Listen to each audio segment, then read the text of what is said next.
নমস্কার বন্ধুরা, স্বপ্নের রান্নাঘরে আপনাদের সবাইকে স্বাগত জানিয়ে আজ আমি আবারও একটা নতুন রেসিপি শুরু করতে চলেছি।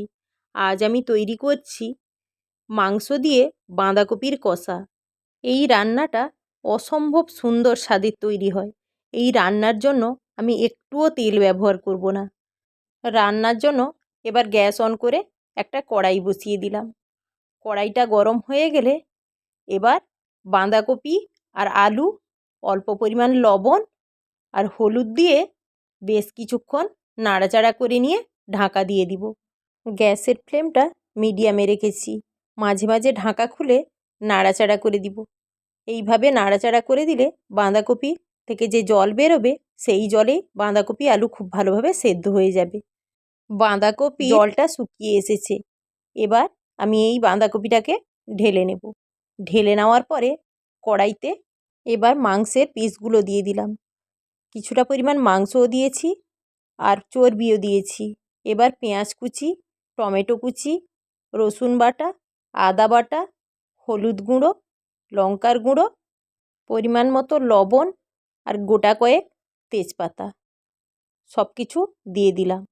এবার মিডিয়াম আঁচে বেশ কিছুক্ষণ ধরে এটাকে কষিয়ে নিব। প্রথমে এইভাবে আমি কষাতে থাকব। কিছুক্ষণ কষানো হয়ে গেলে তারপরেই আমি একটা ঢাকা দিয়ে দিব। ঢাকা খুলে মাঝে মাঝে নাড়াচাড়া করে দিব। দিলে মাংসের মধ্যে যে চর্বিটা আছে চর্বিটা গলে যাবে। চর্বিটা গলে গিয়ে মাংসটা খুব ভালোভাবে রান্না হবে। এইভাবে নাড়াচাড়া করে দিয়ে আমি আবারও ঢাকা দিয়ে দিব।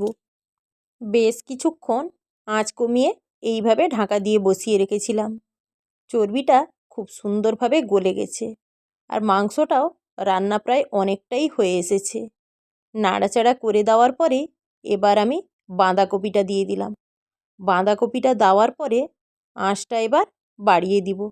বাড়িয়ে দিয়ে সমস্ত কিছু খুব ভালোভাবে মিশিয়ে নিব। বেশ কিছুক্ষণ ধরে এইভাবে নাড়াচাড়া করছি। রান্নাটা বেশ অনেকটাই হয়ে এসেছে। এবার 1 চামচ গরম মশলার গুঁড়ো দিলাম। গরম মশলার গুঁড়োটা দিয়ে খুব ভালোভাবে মিশিয়ে নিব। গ্যাসের ফ্লেম এখনও আমি কমাইনি। অনবরত এইভাবে নাড়াচাড়া করে নিয়ে বাড়তি যে রসটা আছে সেটা শুকিয়ে নিলেই রান্নাটা আমার খুব ভালোভাবে তৈরি হয়ে যাবে। অনবরত এইভাবে নাড়াচাড়া করে বাঁধাকপির বাড়তি রসটাও শুকিয়ে দিলাম। রান্নাটা পুরোপুরি তৈরি হয়ে গেছে আর গন্ধটাও দুর্দান্ত উঠেছে। স্বাদে তো অসাধারণ। এবার পরিবেশনের পালা।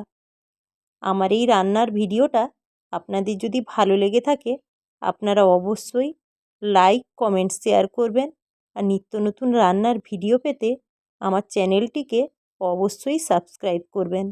আর যারা ফেসবুকে দেখছেন তারা পেজটি অবশ্যই ফলো করে দিবেন। আমি ফিরে আসছি আবারও নতুন রান্নার রেসিপি নিয়ে।